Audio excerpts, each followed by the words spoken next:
Hey guys, Jacob with Jacob Comics.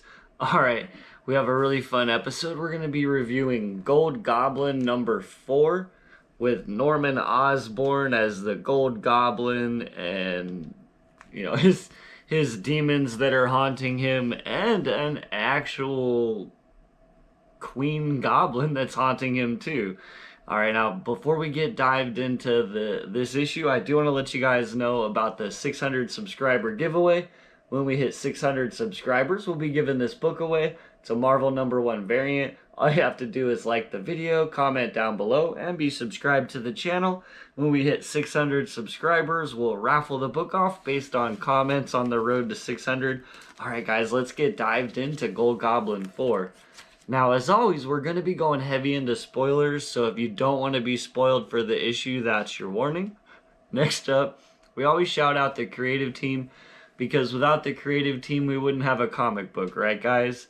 So on Gold Goblin 4, we have Christopher Cantwell is the writer, Lan Medina and Raphael Pimentel are the artists, Craig Young, Raphael Pimentel, John Livesay and Robert Poggi are doing inks, and Antonio Fabella is doing the cover.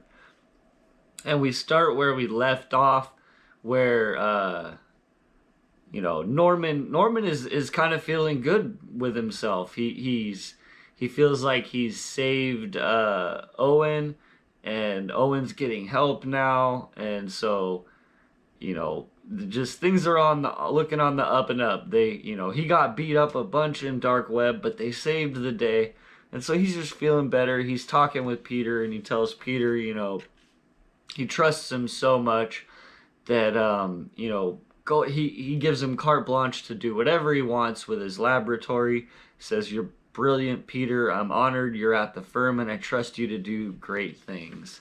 And he's just thinking, like, I feel good. And then we see Owen, who is at therapy, and he's talking with his therapist, and he's kind of a damaged fella still, but he's like, I haven't had the desire to go all flaming pumpkin. And she tells him that he should heal people, and he's like, yes, I should heal people. And so then we go back to Norman. And Norman is on the streets, and he's trying to get footage of him being a good guy. I'm thinking so he can spread the word that he's not a bad guy anymore and try to atone for his sins. So he's beating up the Shocker. He ends up apprehending the Shocker, and they take the Shocker into custody, and he has film of all this. But just as that's ending, he hears that there's a hostage situation in Union Square. And as soon as he gets there, he sees that it's Owen, and Owen Ward has kind of lost his mind, and he's as Jack-o'-lantern again, and he's got all these people, he's holding them hostage, and he says, I only did what you told me to, Norman, and Norman's thinking, oh my goodness, what Owen said, it was broadcast live. Be a hero, walk toward them, show them all, he thinks. And he says, come on now, Owen, no more goblins. You're mixed up. Let's go home. There's no reason to hurt anybody. And Owen says, you're right, no more goblins. Thank you for everything. Norman Osborn, you're my hero. As he brings out this bomb. And of course, Norman's like, everyone run! And he goes to try and rescue him. But it seems as though Owen possibly dies in the explosion as the bomb explodes in his hands and sends Norman flying. This is all caught on camera as well. And people kind of, it looks bad from the way everything happened, that maybe Norman had killed Owen for saying stuff, and so he's back. He runs away basically with this bomb that actually looks like the Goblin Queen's scepter, and he kind of realizes that, and he's like, it's her scepter. It's a piece of her scepter. This is her doing. Where the hell is she? Show yourself. As we get more images from what I believe to be inside his head. He tries to kill it in a kind of fit of rage. The vision of Gwen Stacy that he has, and this vision of Gwen Stacy even says what I kind of thought it was. It says, "I'm the part of you that you hate the most.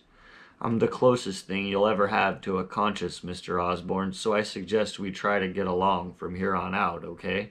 Tell you the truth, I'm pretty much the only friend you have right now."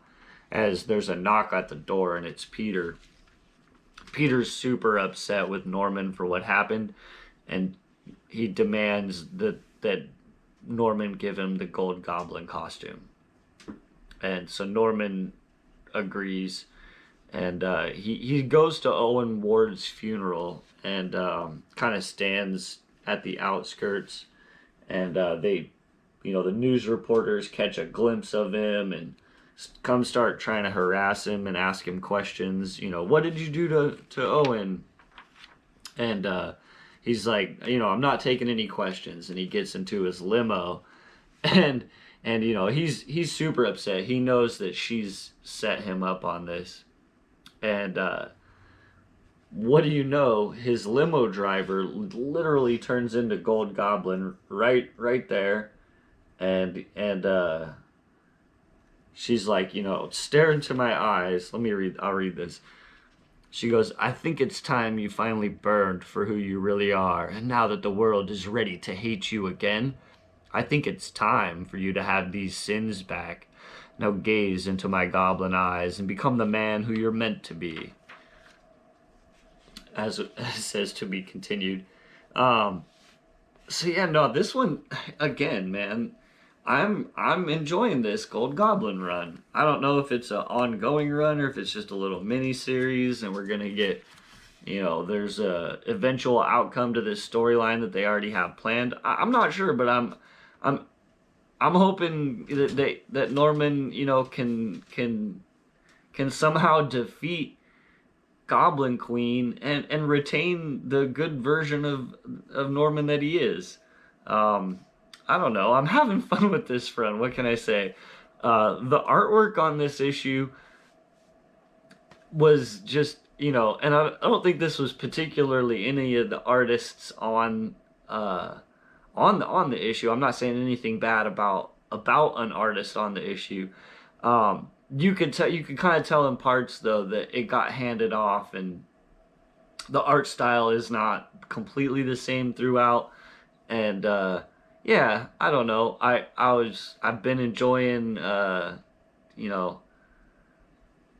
having it. You guys know, it's nice when a title is all drawn by the same person for many consecutive issues, and you really kind of get this feel of the world and stuff that both the writer and artist are creating together.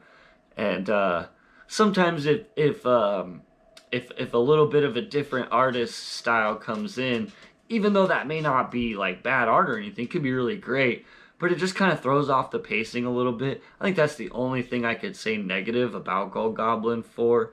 Otherwise, it's been a fantastic read. It's a great story. I'm enjoying it. I'm still on board for the next issue. Gold Goblin 4 gets a thumbs up. That's what I have today, guys. Remember, if you do like this kind of content, like, comment, subscribe. Helps the YouTube algorithm spread me out to more people, so more people can come and hang out and talk comic books with us. Alright guys, as always, we'll see you next time, and have a great day.